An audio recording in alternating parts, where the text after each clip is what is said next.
दोस्तों, क्या सूअर को पसीना आता है? ट्रेन की एवरेज कितनी है? अगर सैटेलाइट आपके घर पर गिर जाए तो क्या होगा?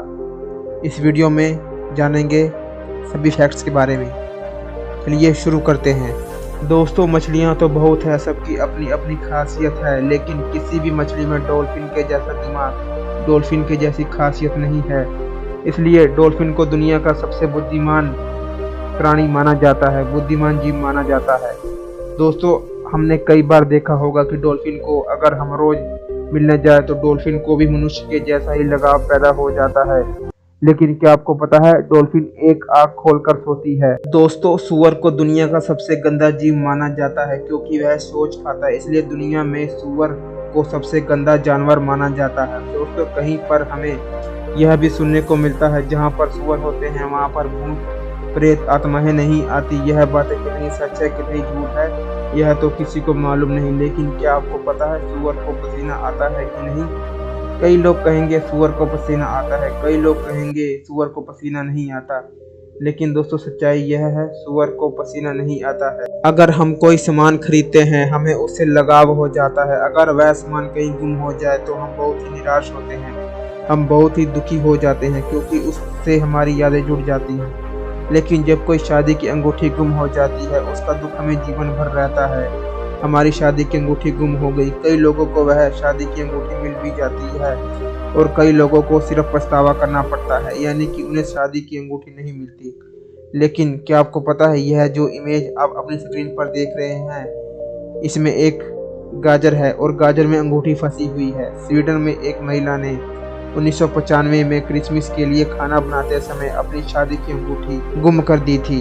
10 साल बाद यह अंगूठी उस महिला को अपने ही बगीचे में मिली, वो भी गाजर में फंसी हुई।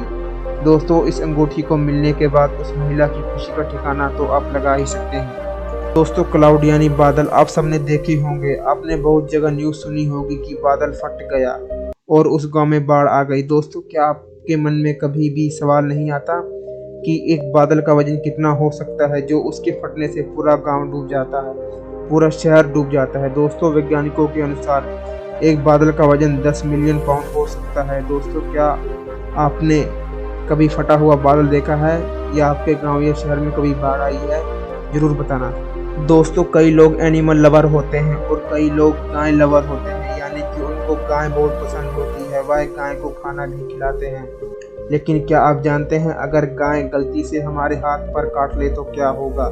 दोस्तों, कुछ नहीं होगा, क्योंकि गाय के ऊपर के दांत नहीं होते, सिर्फ नीचे के दांत होते हैं, जैसा कि आप अपनी स्क्रीन पर देख सकते हैं। इसलिए टेक्निकली देखा जाए तो गाय किसी को भी काट नहीं सकती। दोस्तों, वैसे आप कौन से जानवर को पसंद करते हो?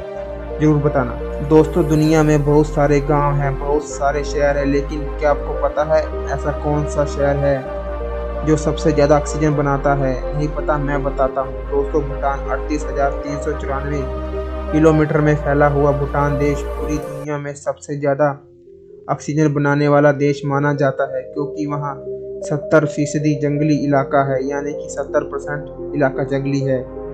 इसलिए भूटान को दुनिया का सबसे ज़्यादा ऑक्सीजन बनाने वाला देश माना गया है। दोस्तों, अगर आप भूटान से हो तो जरूर बताना। अगर आप भी देर रात तक फ़ोन चलाते हो तो सावधान हो जाइए। अब आपको समझ आ ही गया होगा कि मैं कितनी समझदार बातें कर रहा हूँ। दोस्तों, ज़्यादा फ़ोन चलाने से आंखों को नुकसान होता है और आपकी आंखों की रोशनी जा भी सकती है। कई लोग कहेंगे मैं झूठ बोल रहा हूँ और कई लोग कहेंगे कि मैं तो रात को देर तक फ़ोन चलाता हूँ, मुझे तो कुछ नहीं हुआ। लेकिन मैं आपको बता दूँ, हैदराबाद में 30 वर्षीय महिला फ़ोन का इस्तेमाल देर रात तक किया करती थी, जिसके कारण उसकी आंखों की रोशनी चली गई। इसके कारण उसको अपनी आंखों की रोशनी गंवानी पड़ी, आंखों की रोशनी चली गई। दोस्तों, यह आंखें, नाक, शरीर, बाल, दोस्तों यह पूरा शरीर वरदान है, भगवान की दी हुई अनमोल चीज़ है। इसका हमें गलत इस्तेमाल नहीं करना चाहिए, इसका हमें सही इस्तेमाल करना चाहिए। दोस्तों, वैसे आपकी क्या राय है शरीर के बारे में? जरूर बताना। आपको पोस्ट ऑफिस के बारे में तो पता ही होगा, लेकिन क्या आपको पता है क्या कोई तैरता हुआ पोस्ट ऑफिस भी हो सकता है दुनिया में? जी हाँ दोस्तों, दुनिया में तैरता हुआ पोस्ट ऑफिस भी हो सकता है। दुनिया का एकमात्र तैरता हुआ पोस्ट ऑफिस भारत के जम्मू कश्मीर राज्य में है। दोस्तों, क्या आपने कभी तैरते हुए पोस्ट ऑफिस का इस्तेमाल किया है? या उसमें कुछ लिखकर पोस्ट किया है, जरूर बताना। दोस्तों अगर मैं आपसे कहूं कि क्या आपने कभी पानी पूरी या चाट खाई या गोलगप्पे खाए हैं तो आप कहेंगे मैं ये कैसा सवाल पूछ रहा हूँ, क्या यह भी कोई खाना भूल सकता है। और कई लोग कहेंगे मैं तो रोज़ खाता हूँ, कई लोग कहेंगे मैं तो महीने में या दिन में या साल में या हफ्ते में एक बार खाता हूँ। लेकिन अगर मैं आपसे कहूँ कि आप पानी पूरी या चाट या गोलगप्पे का बिजनेस कर लो तो आप कहेंगे मैं यह गिरा हुआ काम क्यों करूँ। दोस्तों मैं आपको एक ऐसी खबर सुनाने जा रहा हूँ जिसको सुनकर आप पानी पूरी चाट गोलगप्पे का बिजनेस करने पर मजबूर हो जाओगे। दोस्तों आइए बताता हूँ कैसे।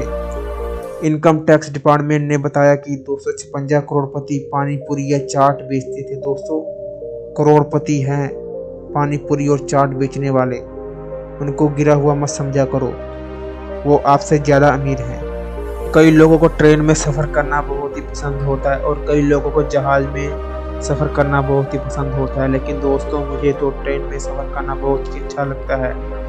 क्या आपने कभी नोटिस किया है जब ट्रेन स्टेशन पर आती है तो कितनी आवाज़ करती है, और क्या आपने कभी अंदाज़ा लगाया है ट्रेन कितना एवरेज देती है। कई लोगों को मालूम होगा और कई लोगों को नहीं। चलिए फिर भी जान लेते हैं ट्रेन के बारे में कितना एवरेज देती है। दोस्तों ट्रेन को चालू करने में 25 लीटर डीजल खर्च हो जाता है और ट्रेन को 1 किलोमीटर तक चलाने के लिए 20 लीटर डीजल खर्च होता है, यानी कि ट्रेन को 1 किलोमीटर तक चलने के लिए 20 लीटर डीजल की ज़रूरत होती है। देखा जाए तो 1 लीटर डीजल 80 रुपये का आता है, 10 लीटर डीजल 800 रुपये का हो गया, 20 लीटर डीजल 1600 रुपये का हो गया। दोस्तों यानी देखा जाए तो 1600 रुपये में ट्रेन 1 किलोमीटर तक चलती है। वैसे आपको ट्रेन में सफ़र करना अच्छा लगता है या जहाज़ में, जरूर बताना। आज हम सभी लोग फ़ोन पर बात करते हैं। दुनिया में जितनी भी टेक्नोलॉजी वाली चीज़ें हैं उन सभी को कंट्रोल करने के लिए सैटेलाइट की ज़रूरत होती है। दोस्तों जब हम सैटेलाइट्स को अंतरिक्ष में छोड़ा जाता है, उसके ऊपर सोने की परत चढ़ाई जाती है ताकि सूरज की किरणों से सैटेलाइट को ज़्यादा नुकसान ना हो। लेकिन क्या आपने कभी सोचा है अगर सैटेलाइट आपके घर पर गिर जाए तो क्या होगा। कई लोग कहेंगे घर का नुकसान होगा। दोस्तों घर का नुकसान तो होगा ही होगा, लेकिन क्या आपको पता है अगर सैटेलाइट आपके घर पर गिर जाए तो आपको सरकार की तरफ से 75 करोड़ का मुआवजा दिया जाएगा। दोस्तों क्या आप 75 करोड़ का मुआवजा लेना चाहोगे या नहीं, जरूर बताना।